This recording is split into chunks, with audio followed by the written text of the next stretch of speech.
اللي كان رفع فيها المساعد في اللحظات الاخيره في القائم الايمن. تبديلين للزمالك. ادي هجمه على طول، ادي كره ميشالاك الى زيزو، زيزو يا جول، هي جول. مين غيرك عنده مفتاح الفرح ومفتاح الفرج الزملكاوي.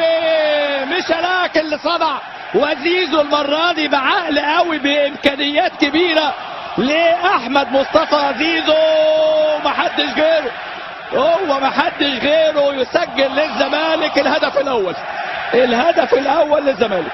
هدف في مباريات الدوري في مرمى المحله، هدف في مرمى فريق الشرطه الكيني، وامامنا اهو اللمسه الحلوه عند زيزو. شيكا قام وهدف لزيزو للزمالك. ميشالاك قد تكون اخر